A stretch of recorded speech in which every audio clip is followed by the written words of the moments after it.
devo dire che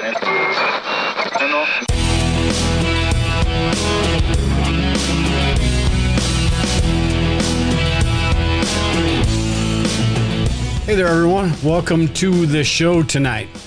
Should be a pretty fun show tonight. We're going to talk about, well, the Civil War aspect, maybe not so fun, but we are going to talk about that, what it might entail, how likely is a situation like that, and then we're going to talk about, which is the fun part, a little bit about multi-purpose items, quite a bit, actually, multi-purpose items that are kind of low cost, and things that we can use for a lot of different things. Some things that we consider specifically prepping supplies, some things that kind of aren't, but there are just so many of them. This is when we do this section. I'd love to have the audience participate a little bit. I've got a list of about 30 of them, but honestly, there are hundreds and hundreds of just different supplies and stuff like that. So at any rate, before we get into the show, let me see if I can pull this stuff up. Local Prepper's in the chat. What's going on, Local Prepper? Hey, and we are going to be, it's already 8 p.m. Yeah. I'm going to get a hold of Local Prepper, and we may do a show here in the near future too, whether it's on his channel or my channel, because the last show we did was just a blast. Mayhem Country Living's in here, just another guy that had a blast on his show. Joshua Cooks and Eats, what's going on? And Batshite Crazy, how you doing, everyone? But at any rate, like I said, I want to talk about some of these aspects of Civil War and some of these multi-purpose items. I did a poll over here on YouTube and in the Facebook group about what you guys, I think I listed 4 options about what you guys wanted me to do the live stream on. And these 2 were the top. So I think in the future, I'm going to probably do this from time to time as well, because I'd rather get your pulse on what you want to hear about rather than me thinking about something that I think is pretty cool. And you guys are kind of like, oh yeah, this might be okay. So just very cool that it was overwhelming response for these 2. So at any rate, with the Civil War 2.0 thing, I found an article, or I saw an article from Ask a Prepper that goes over basically the same things that I wanted to talk about anyway, the bullet points that I had, a few of them anyway.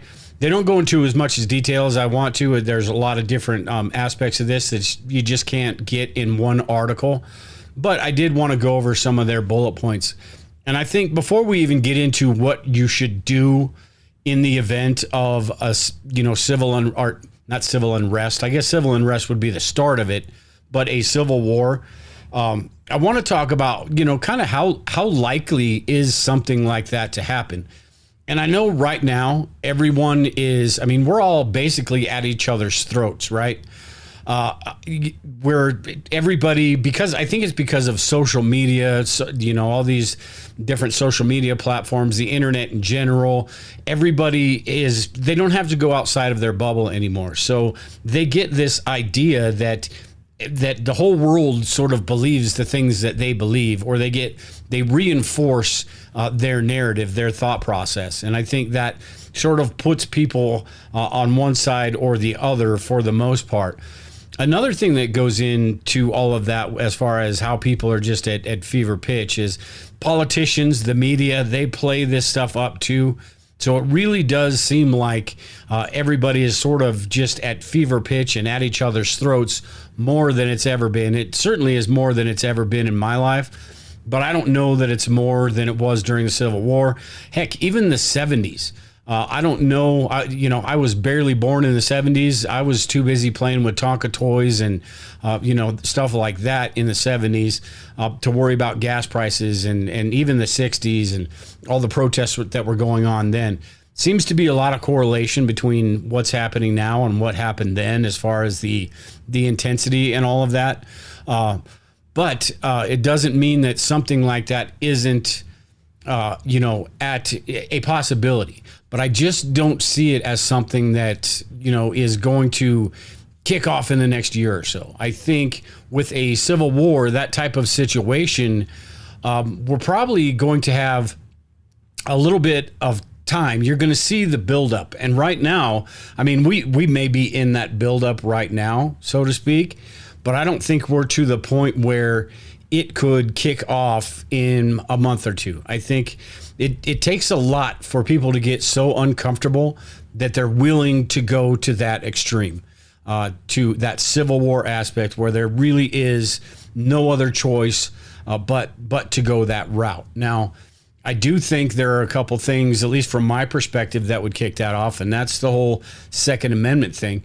If they decided to go all out and ban weapons, period, firearms, I think that would make a lot of people, reach that point of, okay, there's nothing we can do.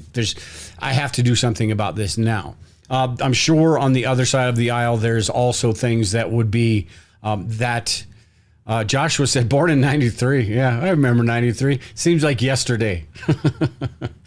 I was living the prime of my life in 93, 20 years old, and living the life. Actually just turned 21 in 93. So yeah, that was a great year. That was the year that's one of the reasons why I don't drink anymore. I'll just say it that way.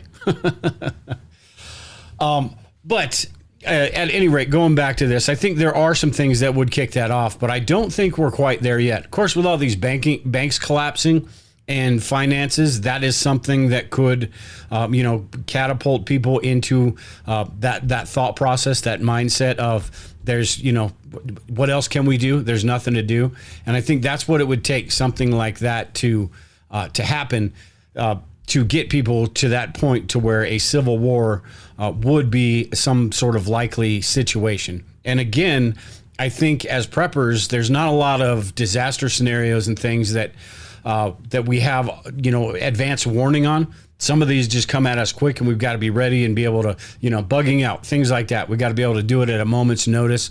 Tornadoes and hurricanes, you have a little bit of advance warning. Earthquakes, things like that, you really don't. Nuclear weapons, not a whole lot of advance warning. Situation like this, I think we probably we'd see it coming for months, if not even over a year. Things building up, and our intensity as preppers sort of going, we're going to be getting into this pretty soon. We better do this, you better do that. And we're going to go through a few of those things that you better be doing. But I do think it's something that, while we are sort of at each other's throats and there's sort of little things that happen here and there, there's not anything that would reach this level, not anything that would kick off something this level yet. But like I said, it's, there's the banking crisis, there's the financial situations, there's a lot of different things that really make me hesitate, that never say never type thing. I'm not going to say it's going to be a couple years away because, we just don't know. Okay, so what I do think, before we move on to how to prepare for this, what I do think is probably more likely, and again, not sure exactly how likely, but a war between nations, whether that be China, Taiwan, and then how do we react to that? Russia, if they start throwing nukes at Ukraine, how does the UN react? How do we react? I think something like that could be a bigger possibility, although I don't see that as being something that would affect us here at home. But again, never say never, and you just never know how quickly something like that escalates or what happens with that. But I see that as a bigger likelihood than a civil war happening here in the United States. And it would look a whole lot different than the original Civil War did, I think, because the original Civil War, you think back to the weapons and, how everything unfolded. I think the weapons we have these days, I think it would be a whole lot different. You look at how the things that are going on in Ukraine, that's sort of the same sort of disaster crisis type situation you'd be seeing, other than it's not their government going after them. It's another government coming after their government, and they're sort of stuck in the middle. But it would be a similar situation to that. The Civil War, the first Civil War, was basically the government going after the South for, one reason or another. So you can call it justified, whether it's the slavery, which I think was justified, or the states' rights. The government decided that they wanted to do this against the people. So it was the people against the government.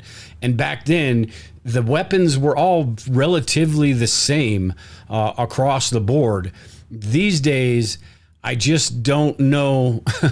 The weapons are a whole lot different. So I just don't know how it would be a whole lot different. I'll just put it that way. And we really don't have any idea. But I've heard people also talk about how the law enforcement, the military, they wouldn't back these guys. This article that I'm going to talk about as far as how to prepare for a civil war, the first things you need to do, there was one of the comments in there talking about how the military wouldn't do that, law enforcement wouldn't do that. And I agree. There are, aspects, there are some of them in there that would say, men and women in there that lean more towards the conservative side or the Second Amendment side or small government side, whatever that is, that would say, no, I'm not doing this. I'm going to fight for the other side. And I'm sure that happened in the first Civil War as well. But we saw during the pandemic just how these law enforcement agencies, some of these officers, especially you think back down to Australia, the insane draconian lockdown crap they had going on down there. Those police officers were brutal to the people that were just out there protesting, not really, from what I've seen, not really doing a whole lot wrong, just voicing their opinions, knocking on people's doors, busting in people's houses. I mean, doing things like that. So to assume that law enforcement, that military isn't going to be a huge factor in it, and the technology as well that they possess isn't going to be a huge factor in it, I think is sort of misleading yourself and thinking that everything is going to be good as soon as those guys join your side, because you just never know how all that's going to turn out. So at any rate, there's just a lot of things, and this is one of those disaster situations, disaster scenarios. It could unfold in a number of different ways, a lot of moving parts. So it's just hard to say one way or the other exactly how this is going to unfold. But like I said, we should have a little bit of time before it does escalate to that situation. Now, that may mean pockets all over the place, and that could be one of those indicators, pockets in large cities, or maybe California is mad at Texas, or New Mexico's mad at Texas, or somebody along those lines, and they start squabbling back and forth, and that leads to something else. Other states that get involved, we got Texas's back, or we've got California's back, things like that, where it could, that stuff could start picking up steam. And how the government loves to take sides with all this stuff. So how, where does that all go? Where does that all lead? Because on its face, Texas against California, although I don't know, there's some pretty, I guess there's some pretty crazy gangs down in Texas too, but just on its face, Texas against California, I kind of have my feeling how I know how that would turn out. But do you think the federal government would allow Texas to go in there and just bully? I don't think so, especially with, the ties, how much California depends on the federal government. But at any rate, I think it's just interesting. Tiger said here, I'm old. Let me pull up a couple comments before I get into this. The what to do. Tiger says, I'm old and I'll fight for our people, but never the government. Yeah, absolutely. And I think a lot of people, especially us, feel that way. One more here. Joshua said, I'm going to fight for my home state of Louisiana. That's sort of what a lot of people did in the first Civil War too. I know Robert E. Lee gets a hard time about being racist and all that stuff, but he had a choice. And it's something you don't hear about a lot on the mainstream media and all that. And, I don't know, maybe he was a racist, I don't know, but he had a choice and he chose to fight for his state. And that's what he did, and therefore was labeled what he's labeled. Again, a lot of nuance to all that, so I'm not going to get into all that. But yeah, I think, my personal position, Colorado, I love this state. I love the people in it for the most part, outside of this, the big cities. but I don't know that I have the love for this state that I used to have. Now, that's not to say that I wouldn't stay here and fight for it. I would if it was against the government, the federal government, or, overreach or anything like that. But, it's not the same state that I grew up knowing and loving, and it's sort of changing now. Hopefully it doesn't go too far while I'm still alive, but I've got no faith. I call it Little California these days. Somebody also made a comment in the YouTube video, and I'm trying to remember what it was, talking about, let me see if I can pull it up here. I'm not going to be able to pull it up. I'm just going to, if I remember it later, I'll talk about it. But it was a good comment about, I think it was law enforcement or something like that. Good comment about how things would unfold. You can look at that poll that I put up. You can look at that below that poll where everybody voted on what videos to do. So let's go ahead and get into, I've got this article here, and I wanted to just talk about a couple of the bullet points in here. And in this article, this is basically the first part of this is basically everything that I just talked about. How likely is it? What could happen? All of those things. But he's got some bullet points in here that I wanted to go over. And the first one here is secure your family. Sorry, I had to cough there. When the bullets start flying, the priority will be your security and safety. After that, you should ensure your family is safe and secure. Kind of two different ways of saying the same thing. We should all have a contingency plan in place in the event of a disaster that results in our family being separated without communication. We should have a plan that results in our family not being separated, and communication is a big part of that. That is one of those things that, like I said, we've got plenty of time to prepare. We've got plenty of time leading up to something like this. But in that situation, I don't know what that time frame looks like, because it could be let's just assume that there is an ongoing Civil War type situation.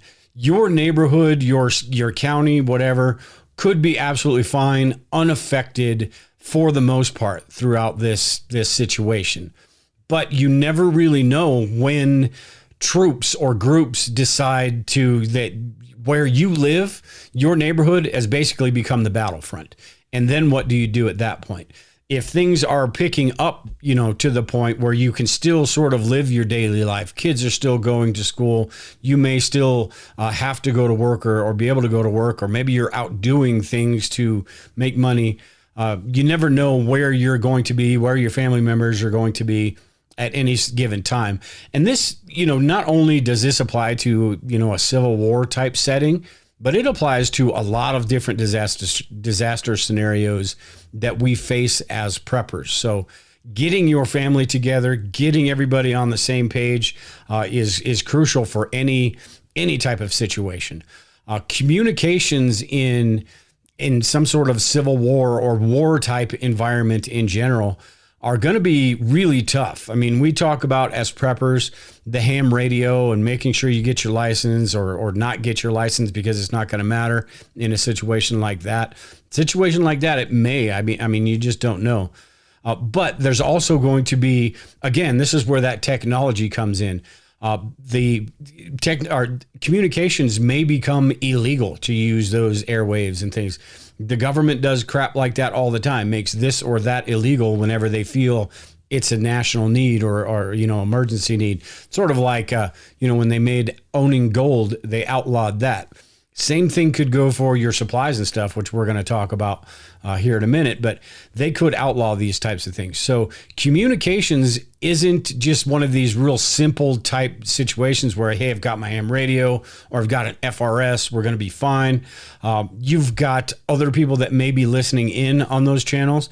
So if you're like most of us and you have a really basic knowledge of ham radio, or FRS, because it's only just a few different channels and it's easy to use.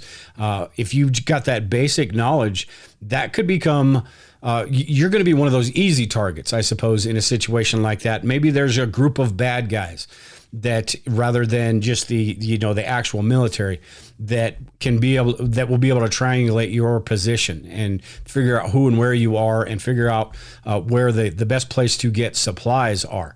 Maybe that's, by using that simple ham radio communication, transmitting things like that, you could be setting yourself up. Now, with that too, we all know that in wartime, the rules sort of go out the window. So just because it may be this side or that side that come from, decide to set up the front lines right in your backyard or whatever it is, use your house as an outpost or something. There are going to be those outside, those people with bad intentions, those people with less than ideal morals, things like that, that are going to be out there as well. So you really have to pay attention to that. I was just watching a movie the other day with Michael J. Fox, Casualties of War, I think it was, Vietnam movie. Actually, any Vietnam movie you watch, you see how in a wartime situation, some of the rules kind of go out the window and things get done and don't get sort of prosecuted, I suppose, the same way they normally would. So in a situation like that, I think you might have to think about that type of situation. Mayhem said in here, there will be pockets of violence and pockets of no apparent change, in my opinion. Yeah, I think so. It's just really hard to tell. It's a matter of where and when. What is necessary for the fight? What is necessary to gain ground and things like that? Because that is one of the things that would be similar to the first Civil War. Is the fact that it would be a ground war. It's about it's about supply lines. It's about taking ground. It's about all those things that you think about. We think about the classical way we think about war. The difference, like I said, would be the military and the capabilities of the United States government and their willingness to do things these days that maybe they wouldn't have a while ago, but maybe they would have. Maybe that's just my, living in this time. So Japheth said, freedom isn't free. Yeah. So communications and securing your family. I think communications, that's one we need to think about as far as not necessarily the ham radio and things like that. Maybe receiving on ham radio, so you're gathering that information. Maybe that shortwave radio, as long as those aren't jammed and those are still functional. Receiving that information, I think, is going to be more beneficial than actually sending a signal out and letting everybody know where you are. That being said, we will need to, if our family is separated or becomes separated. I mean, it could be when things kick off. It could be in the middle of something like we were just talking about with, something happening and all of a sudden you've got to maybe bug out, which we're going to go into a little bit here too, or your family gets separated and you've got to get everybody back together. So you've got to have a plan in place, and that's the communication now or prior to that you need to have, that this is our meeting place. This is what we are going to do. This is how we are going to get a hold of each other. Who knows? Cell phones may still be functioning. I mean, I honestly, I don't have any idea. I wouldn't count on it, but you never know. Asymmetrical warfare, Mayhem said. Yeah, absolutely. So securing your family, getting all that stuff in place. Another thing that goes into that before I move on to the other one is emergency records.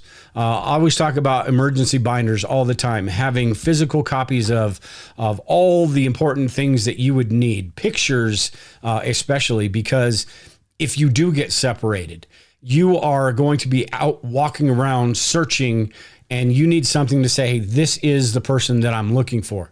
Have you seen this person or that person? So pictures are highly important in a situation like that. And the physical copies, even though, you probably could just pull up your phone and say, hey man, have you seen this person? The battery's dead. There's nothing you can do. And if you're taking your phone around in a situation like that, you're probably not going to have a phone for very long anyway. So at any rate, securing your family is a really important one. The next one is supply security. And I think this one, again, like I talked about in the beginning, this one is not just from marauders, but from the forces themselves, one side or the other. Could be your forces, the forces that you side with, coming and saying, hey, we need to take this stuff, or, we need to park it in your house here for a while, and we're going to eat all your food and do this stuff.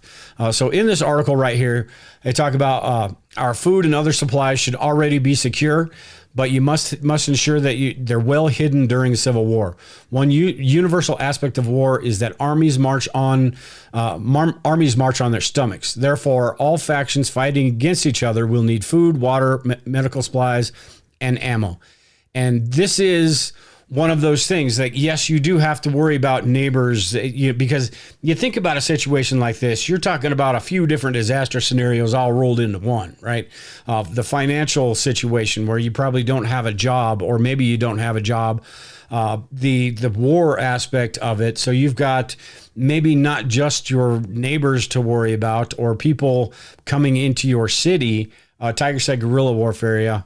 But you've also got the troops, like they were talking about. And this just reminded me what the comment was on YouTube, because they were commenting on how people will be going from cities out to the areas, whether it's suburbs or rural, and they will be going out there to try to either just get away from things or try to get stuff. And I say all the time is I'm not so sure how far people are going to come out into the suburb or into a rural area. But at the same time, this is a really good comment, because that it would be if everything is completely run dry, or if everything is really dangerous in the city to even stay there. You're talking, talk about guerrilla warfare in the city. Maybe they would. Maybe they would go out there. And in that comment, they were talking about the bad part of that is that they bring their ideals and their, how they think and all that with them. So you've got to deal with that. A lot of people from the city sort of look down on, and I'm not saying everyone, but sort of look down on the flyover states, right? So anybody rural, really suburban, anything like that, they sort of look down on those people like they're better than, or smarter than, or, all of those different things. And again, not saying everybody, but they sort of do look down on those people. So when it comes to that, how does that all unfold? And I think that's a pretty interesting subject to dive down. I don't have time to do that tonight, but I think that is pretty interesting.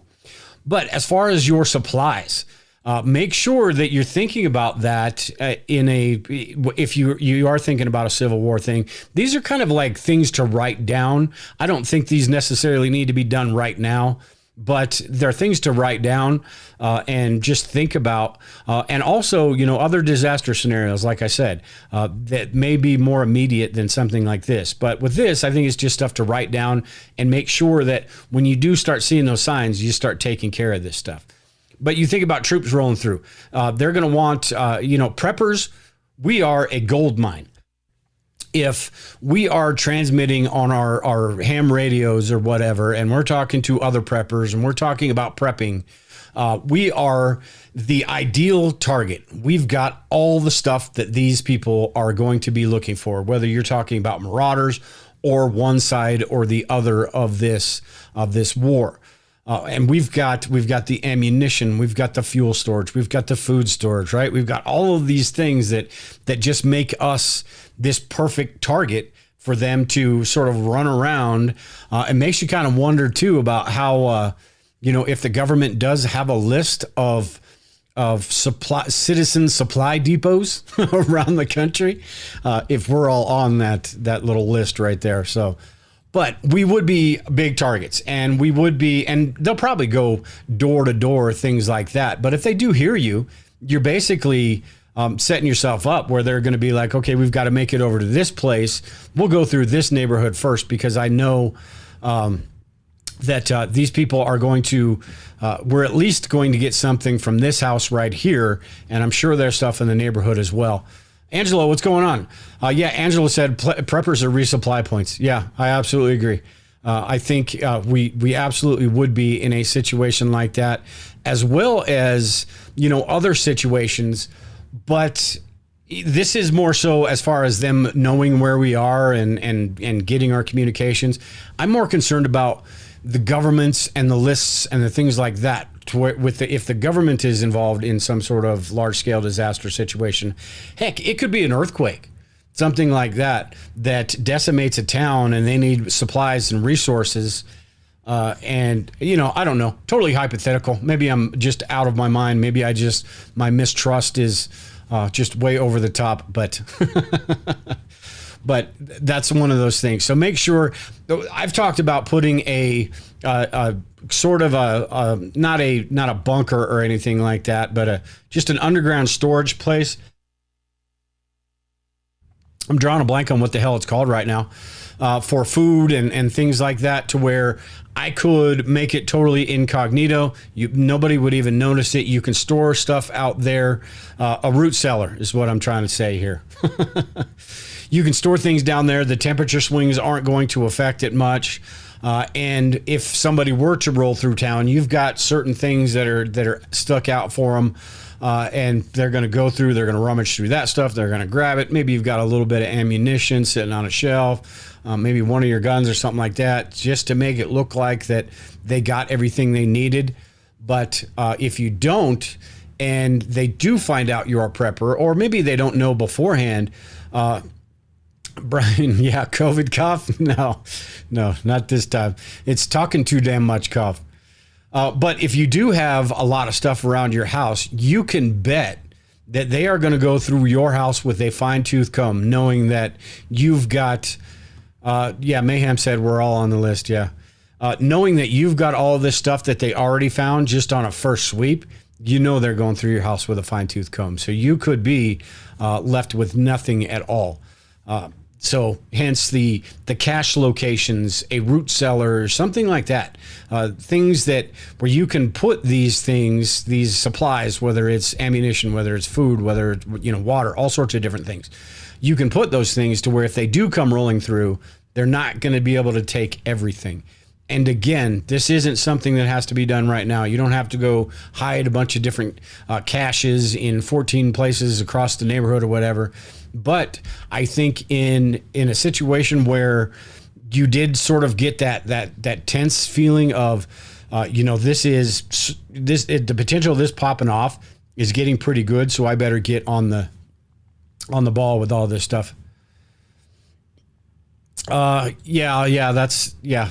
With me, yeah. Brandon said here in the chat, you should definitely start a popular show about prepping. Good way to lay low. Yeah, that ship has sailed.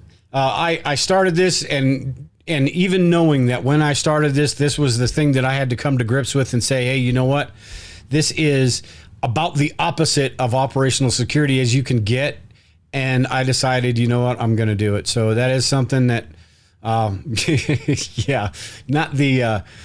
a few YouTubers here in the audience too as well. So not the best way to go about your OPSEC and stuff. But like I've said before, though, if something were to kick off, and that's what we're going to talk about next here, I think it's next or the one after this.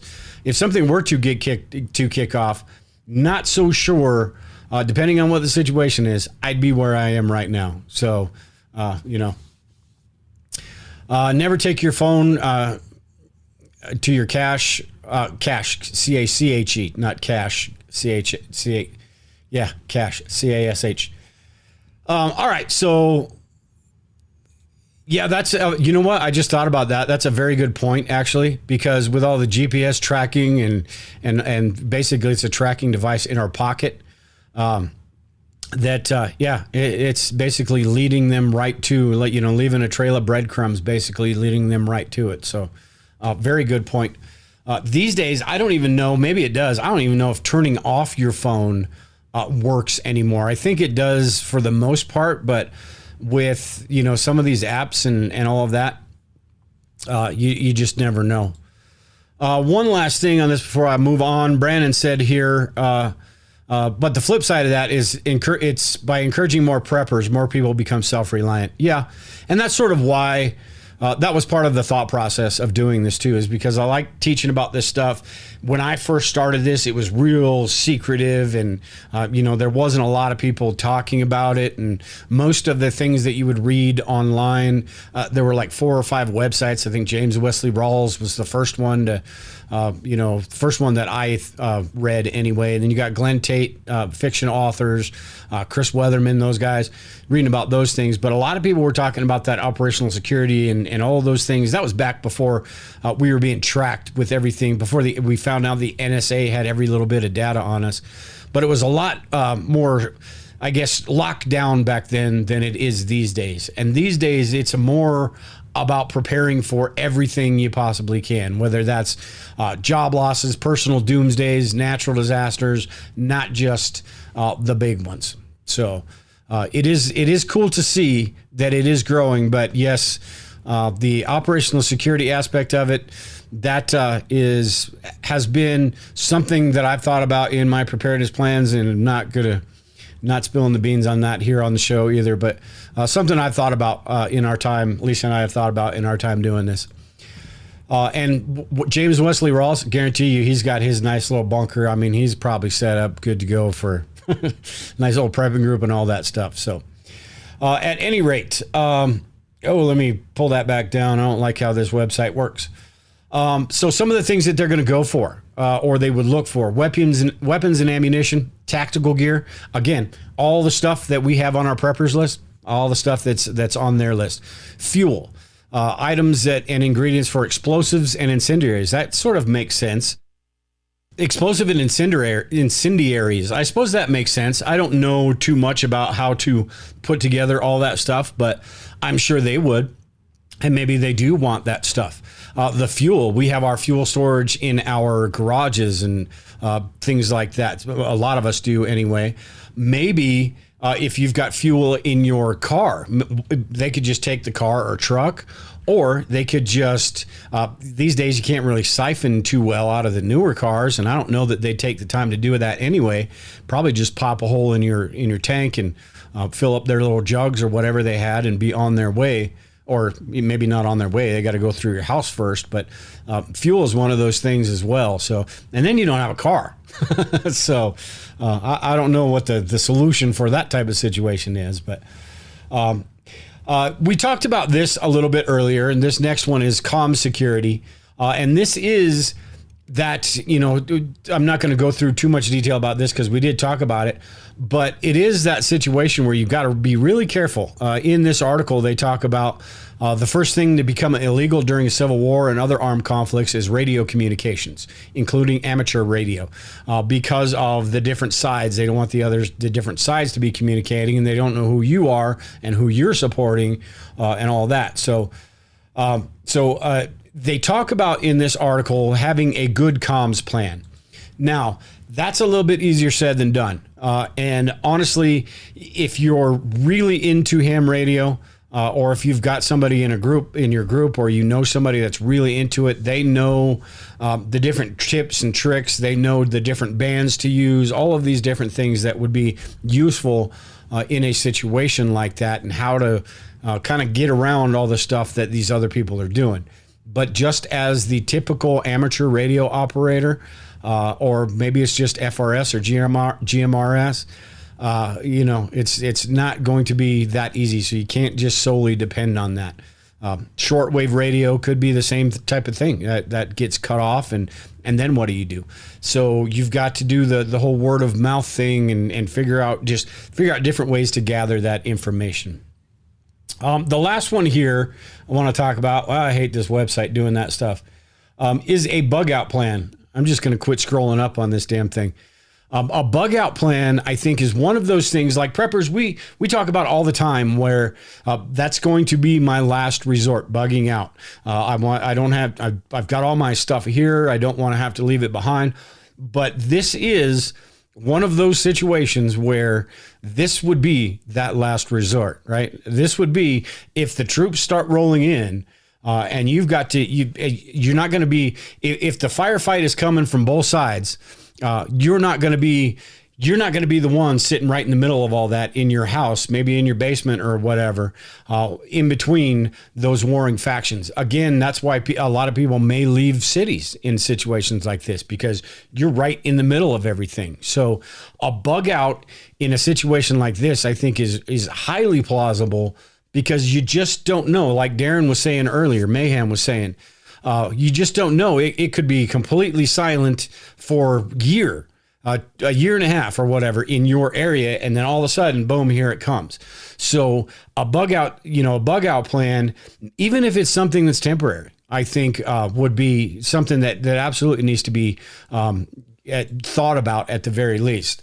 So in here, he talks about the same thing I just did. The last thing any of us want to do is do smack dab in the middle of an all-out shooting war.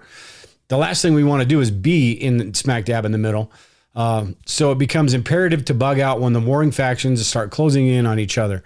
Bugging out after a natural disaster is difficult enough, but in the fog and chaos of war, it'll be far more complex. It's not one bug out plan we need. It's several unique and independent routes and methods to escape the conflict.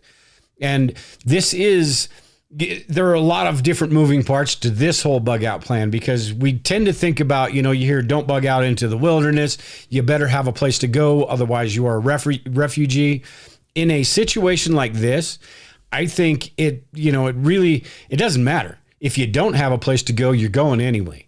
So it does sort of help to think about different areas that may be around you where you could camp out unnoticed for a week or so.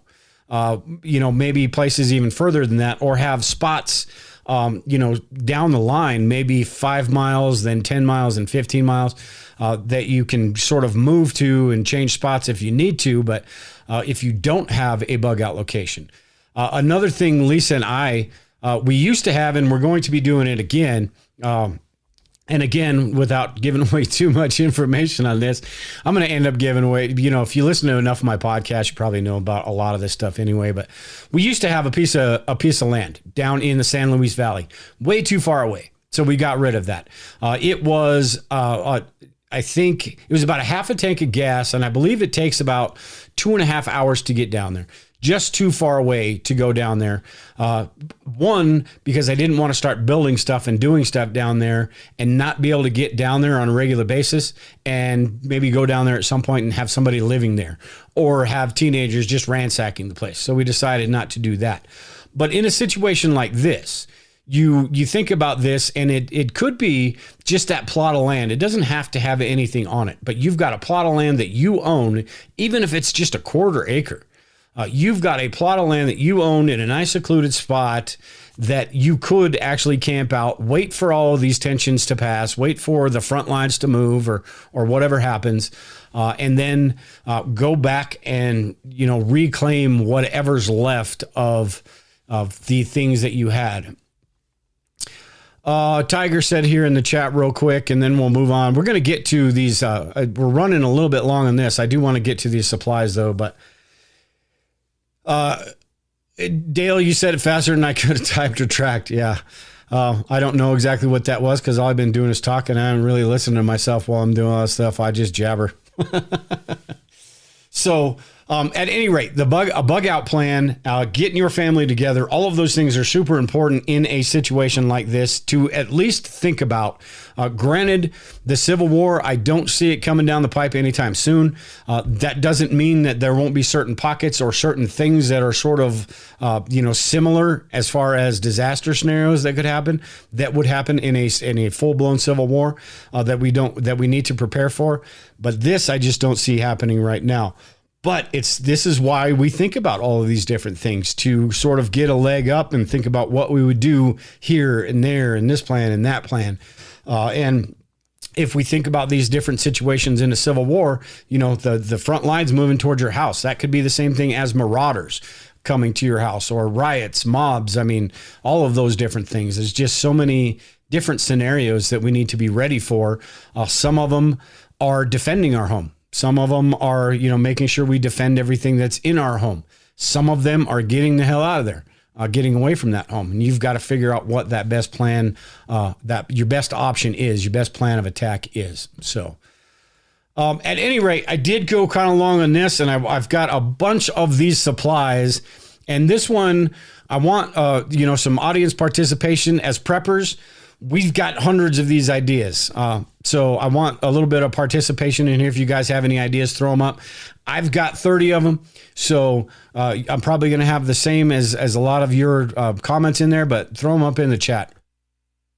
All right, so let's get into the multi-use, low-cost prepping supplies.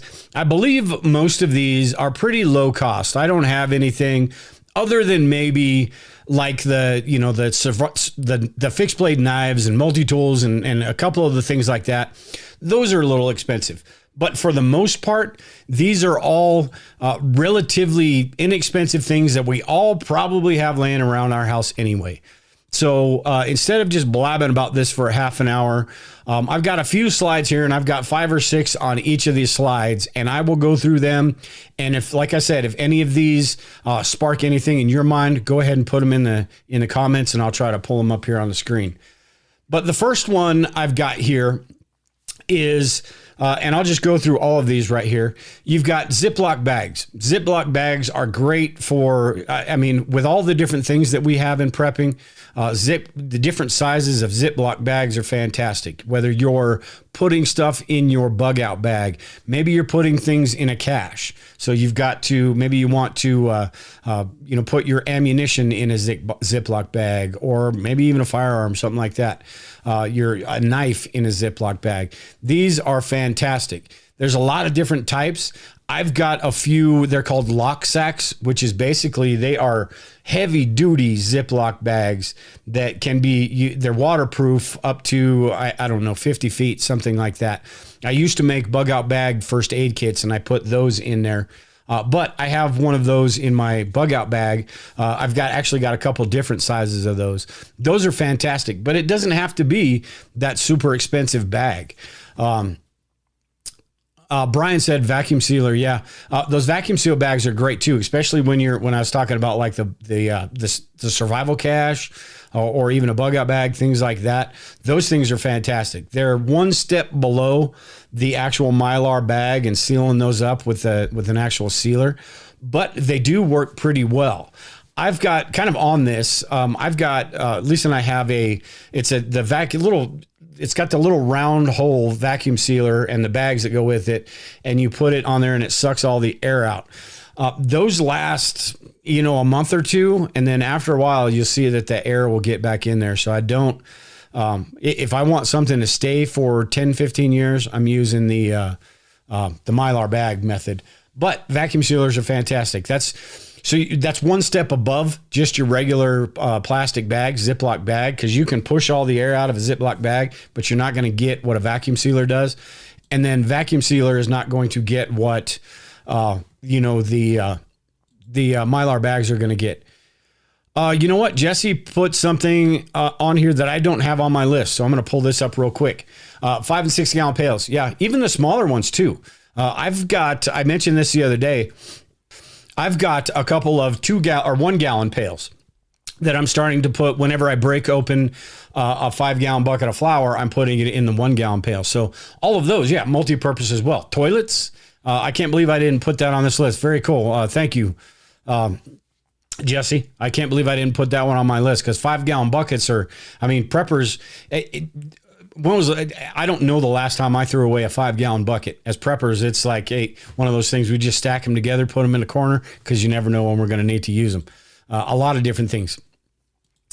The next one is yard bags, and trash bags in general, I suppose, but yard bags are really great. I've got one in my bug out bag, really heavy duty bags. I'm talking the kind that, you can throw tree branches and stuff in, and it's going to have a hard time splitting it open.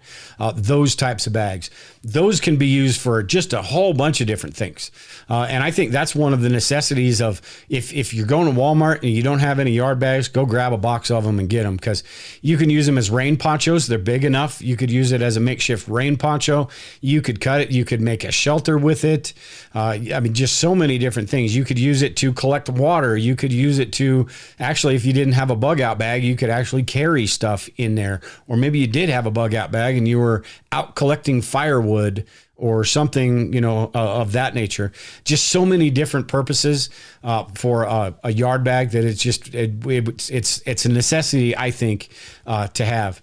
And on this, when you're thinking about all these different purposes of all this, we could list 10 or 15 things a yard bag would be good for, or Ziploc bags. And the odds are, in the future, we're going to run across something like, hey, I never thought about this, but sure glad I have it for this. So again, very good, good point. Very good to have. The other thing I have on here is Flex Seal. And if you guys were listening to the show when I had Kevin on, he was talking about this Flex Seal, and I was pretty skeptical about it. And I still sort of am a little bit skeptical about it. But after listening to him, and because in that video, in the video with him, I was talking about this Flex Seal. I've got this commercial right here. I'm going to just play it. I was talking about when he was fixing a boat. He basically Flex sealed his boat, and the commercials to me seem like ShamWow commercials. And I'll just play this real quick, but it seems like ShamWow is like, I just not buying it. I've used it once and didn't have very good luck with it, but that could be me. I have heard from Kevin, he's had good luck with it. I've heard from other people that have had good luck with it. If you have in the chat, let me know if you have. But I want to show you the thing that made me sort of skeptical with all this. And this video, I'll just play this whole thing because it shows you a lot of the different multi-uses for it. Stopping the toughest leaks while remaining completely flexible. Turn this up. Flex Seal is actually liquid rubber in a can. Flex Seal is perfect for all your home repairs and covers easily. ShamWow. A beautiful seal that will last a lifetime. Flex Seal is perfect for roof repair and basement leaks. It's like a handyman in a can. This super strong rubberized coating is unaffected by weather. In extreme heat or cold, Flex Seal keeps its hold. To show you the amazing sealing power of Flex Seal, we replaced the bottom of this boat with a screen door. We covered it in Flex Seal. After a day on the water, not only does it stay afloat, but the inside is completely dry. I'm calling BS on that still. A day on the water. I want to see footage of him spending a day on the water with that boat. Or there's something more than just, screwing in a screen door to the bottom of the boat and then throwing some Flex Seal on it. They did some more to it than what they're saying in the video. Nonetheless, if it does work, then I think it is something that preppers should have, because you just never know. There's a lot of different uses for it that could be, even if it doesn't work like he's talking about right there, could be a better than nothing type thing. Kevin was talking about how he had on his van, he covered the top. He's got a little manifold on top of his van that he used Flex Seal on. I could see something like that. I've tried to do it on a PVC pipe before to seal a crack in a PVC pipe. Didn't work that well for me. Now, maybe that was user error. Maybe I didn't give it enough time to settle or set or whatever. Maybe it was just me. It wasn't like super high pressurized, so it should have been okay. But again, maybe I just didn't do it right. But it'd be a very cool tool to have.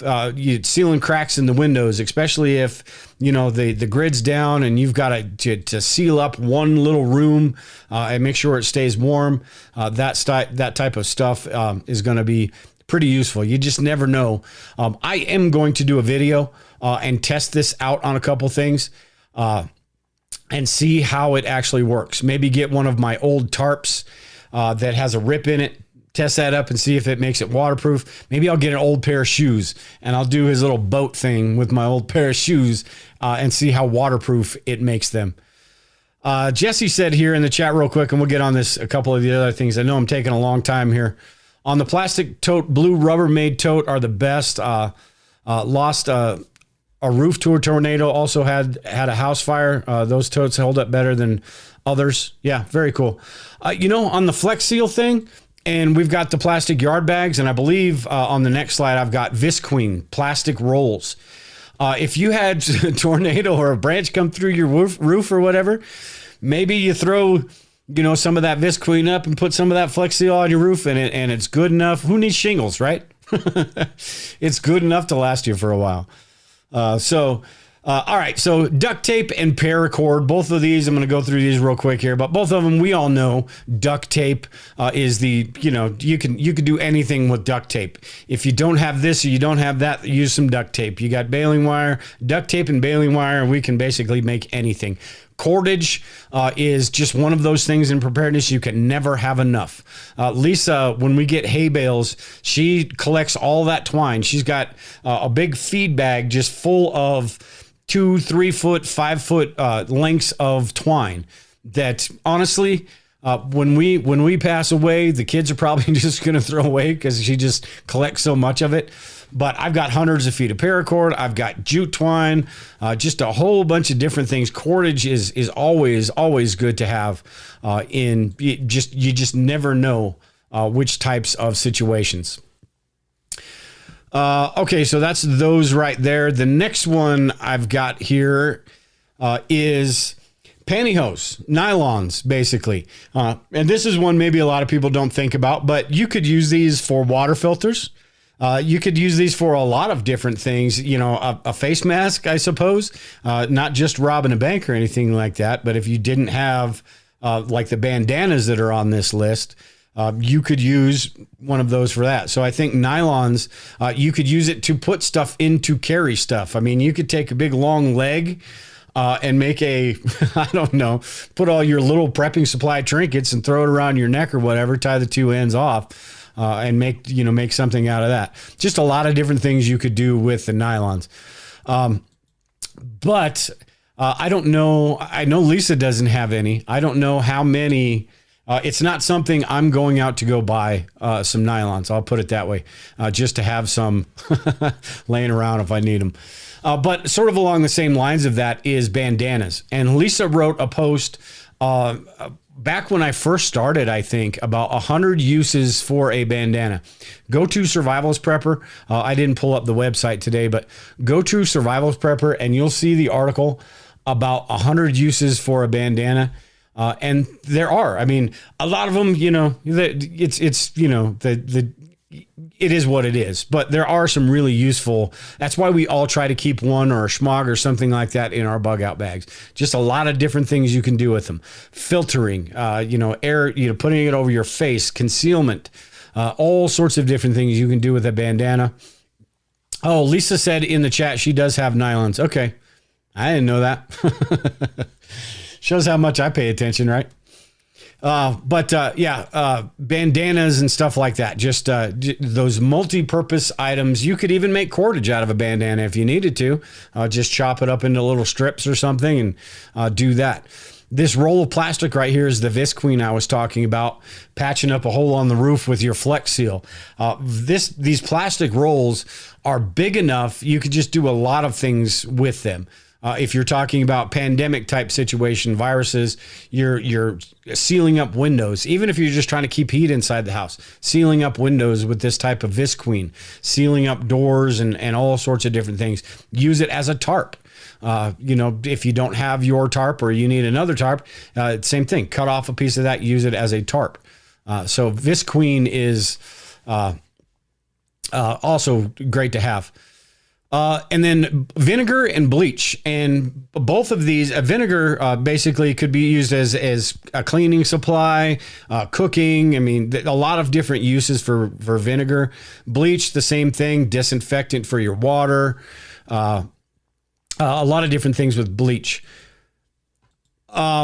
And then coffee filters is another one I've got on this one. I'm trying to get through these so I'm not here all night long bugging you guys, but coffee filters is another good one. It's same sort of on the same lines as all of these first three right here, the bandanas, the nylons, and the coffee filters, but you can use them to store things in. You could use them to filter water, get the sediment, pre-filter your water. A lot of different things that a coffee filter could be good for. And we all, probably 99% of us, all have coffee filters sitting around the house.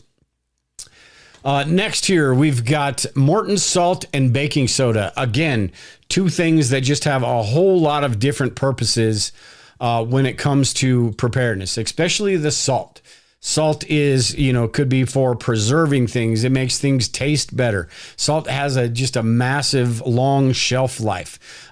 Baking soda can keep things fresh, and a lot of different uses for baking soda as well when it comes to from a preparedness perspective. And again, this is one of those things that you don't really necessarily think of baking soda as a preparedness supply, but it absolutely is. And, salt, kind of the same thing. I mean, us preppers think of salt and sugar and honey and things like that as prepping supplies. So that is. But the next one is clothespins. And as I get older, I remember my grandpa back in the day used to run after us grandkids and stick clothespins on our noses. So as we all get older, we have that to look forward to.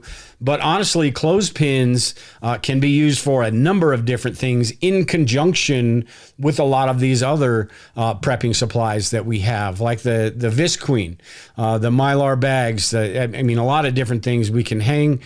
We can use it for, hanging up shelter. Maybe we need to get something hooked up in a spot until we have time to tie it off. And then we can use it for that. I mean, a lot of different uses for these right here. I mean, granted, you have the other clips and different types of things, but why not, have some just regular old clothes hangers and just hanging clothes, right? Because in a grid down situation, you've got to wash your own clothes, and that sort of goes into the totes and things that the 5-gallon buckets, maybe the things that people were talking about in the chat. That goes into the same type of thing. So you need those clothespins to actually hang that stuff because your dryer's not going to be working. Reynolds wrap here is also a good one. And this is sort of a smaller scale of the Visqueen type thing where you could seal certain things up. It could be a window. It wouldn't work. It doesn't have the thickness and it doesn't have the strength that large plastic sheeting would. But it would work in a pinch, covering things up, preserving things, making sure without refrigeration, you want to make sure that there's the least amount of air getting to stuff as possible. So that if you didn't have the Ziploc bags or things like that, along the same lines of this that I don't have on here is tinfoil as well. Same type of thing. A lot of different uses for tinfoil in here. One of the comments here in the chat. My uncle stole my nose when I was a kid. Never got it back. Yeah. My grandpa was a little bit mean. He would chase us around and clamp just angrily too, not just being funny. He just snap. He got you. And he loved every second of it. All right, trash cans, plastic and aluminum. Aluminum trash cans, you got the Faraday cage aspect of it. Cardboard boxes, which is another thing that I don't have on this list. Like I said, there's just hundreds of these things. But you get a cardboard box and you can seal that up a little bit. You've got yourself a DIY Faraday cage. The plastic totes can be used for rain catchment. They can be used for washing.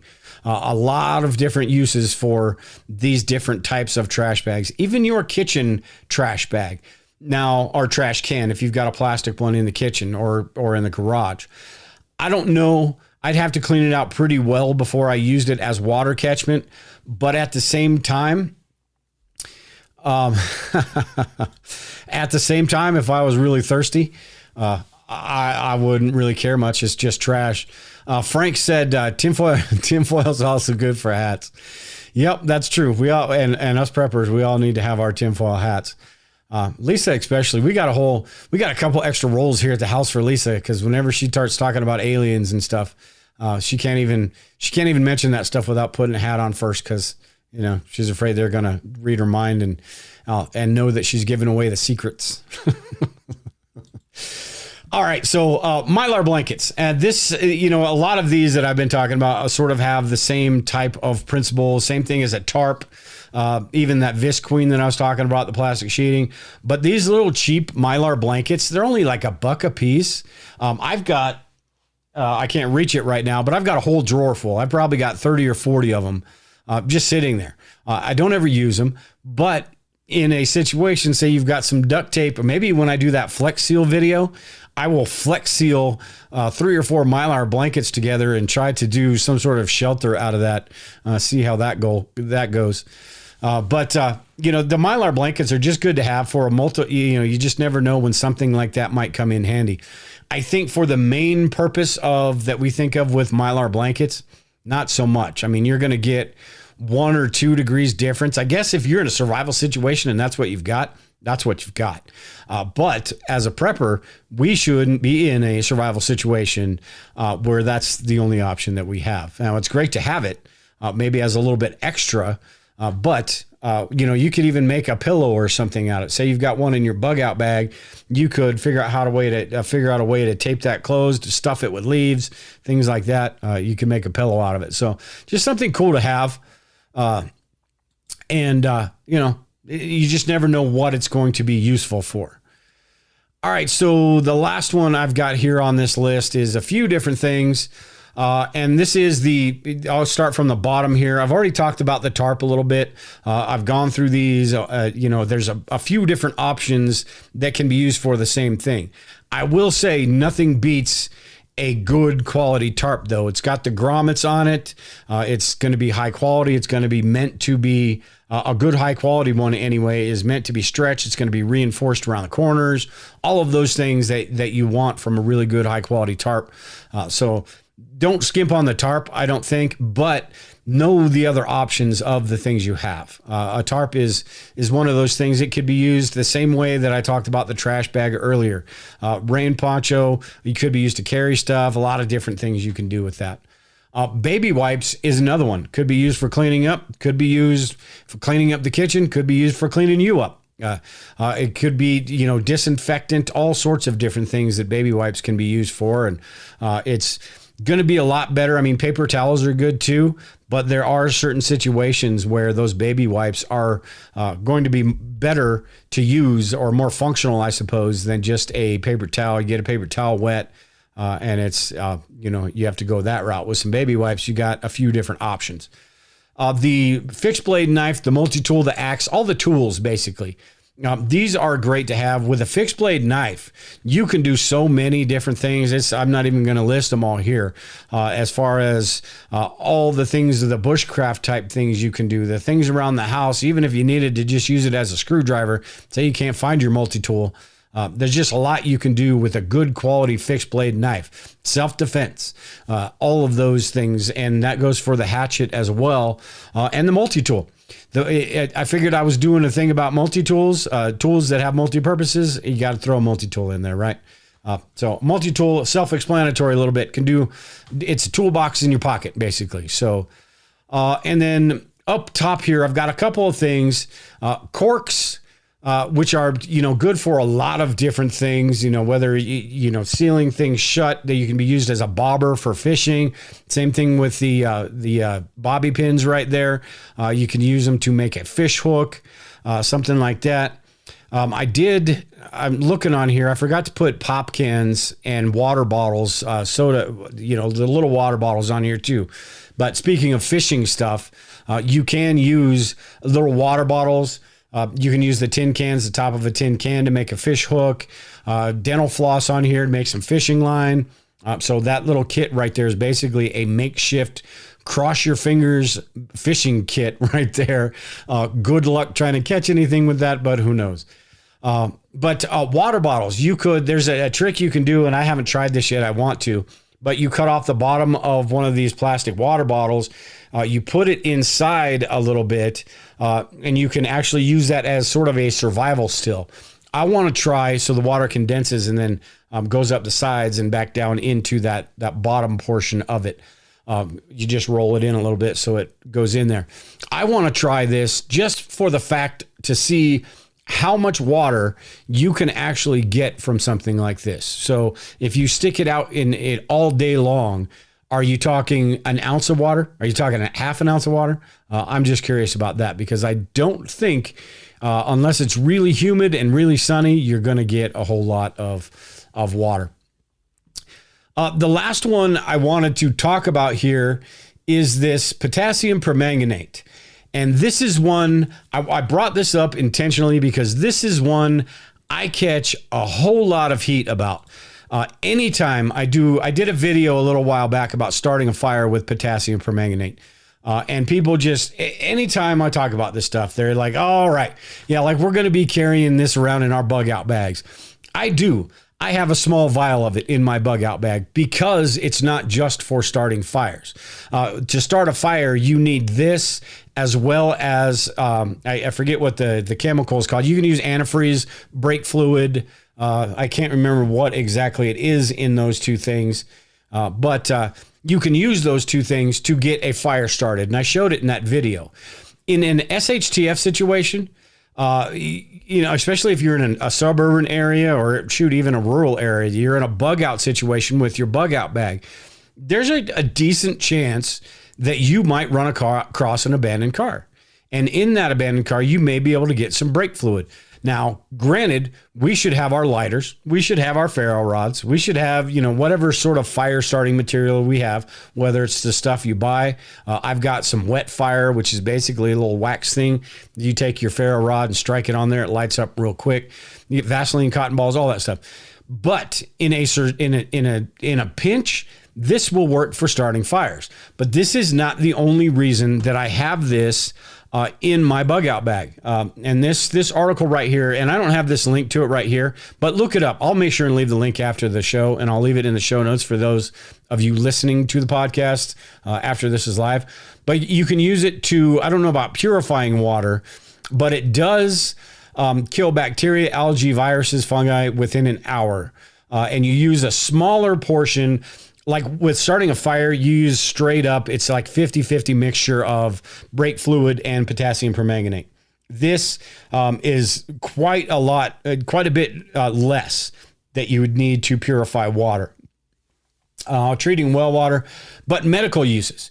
It also is a disinfectant. So there's 3 different uses for this right here that, to me, the weight, the very little weight that it takes to carry something like this, and I probably have a little vial of a couple ounces, enough to put together and get one fire started, basically. But because it's got so many different purposes, it's sort of a why not, and it weighs so little, it's sort of a why not thing. Frank said here, do you have a list with links for some of these elements? I will, for some of the, I might I probably put together, Jay Benays, I can't talk. I will probably put together an article, and I will link to some of this stuff. I will link to this one right here, and I will, some of the other things I'm going to do. Like I said, I'm going to do a video on the Flex Seal thing, so I'll make sure I let everybody know that. But if you have anything you want me to link to, Frank, or anybody else, make sure and put those in there. But yeah, I will do that, because this is one of those fun things that as preppers, we sort of like to geek out about, because it's, something that we can always, even though I did like 30 of them here, there's probably 300 more that we can think of. I could probably go through my basement right here and look at 50 different things and come up with, 150 different uses for all of that stuff. So just kind of fun. These are kind of those fun type of topics in preparedness, where it's not all the doom and gloom stuff, but it's those things that most of them you probably already know, but there's always a few things that you didn't really think about, and a few things that you're like, hey, yeah, you know what, that's a good idea. And maybe in some sort of disaster situation, SHTF situation, bug out situation, whatever it is, maybe that stuff, because you've got it in your head and you've thought about these things, maybe it does come to mind. So the average person walking by a pop can or a water bottle isn't going to give it a second thought. But as with our prepper brains, we're looking at this stuff and thinking of it completely different. I do it all the time with all the different stuff I do. I think of things back, I think about 15, 20 years ago, the way I used to think about things. And these days, everything is from where I'm driving, who's around me, all of that stuff. I'm thinking from a preparedness perspective. I've got my prepper brain on, thinking about all of these different things. So with that, If anybody's got any comments or anything like that before we get out of here, any other suggestions in there? I know you guys probably put some comments in there and I didn't get to them. But I will try to get to a couple here before we get out of here. Frank said, yeah, knowledge weighs nothing. Absolutely. And that's one of the coolest things about preparedness too, is there's so many different supplies and things that we need, but when money gets tight, it doesn't mean you have to stop. And honestly, the knowledge and the skills and the knowing what to do in certain situations is probably going to get you a lot further than a lot of the supplies themselves. Or it's going to be you're going to need it as a complement to those supplies to get you through different situations. So a lot of you guys are talking about alternatives and wind energy and stuff. I don't know exactly what you're talking about, so I'm not going to even attempt to jump into that conversation. But think outside the box. That's outside the box. Yeah. But it is very true when you're talking about preparedness. You do have to think outside the box, and that's what preparedness really is, right? Because our daily lives are fantastic. We've got life better than we ever have in the history of the world, especially here in the United States recently. But we're preparing for when life is outside the box, right? when things go to complete crap and we've got to figure out how to do things. So if you're not thinking outside the box, you're going to be one of those people, sort of like I talked about in an SHTF situation or a Civil War situation. You're going to be one of those people that are thinking about where they're going to get stuff because they don't have the mental capacity, they don't have the mental tools to think outside of the box with a lot of this stuff. And that's one of those things about that I was talking about, that comment on the poll I did. People that live in cities, and again, I'm not bagging on everyone that lives in a city, but a majority of people that live in cities do so because everything is right there for them. Everything's within distance here and there. It's also why they all vote Democrat too, because the bigger the government, the more support they get. But they don't really, when things break down, that's when things start to fall apart for them and their world just falls apart and they don't know what to do when they can't stop by the 7-Eleven, when they can't stop by the grocery store every night on their way home from work. They've got 3 days worth of food in their house and that's it. That's the type of out of the box. So thank you, Creative Redundancy. That's the type of out of the box thinking we preppers have to do. And that's why I think that prepping in general is outside of the box.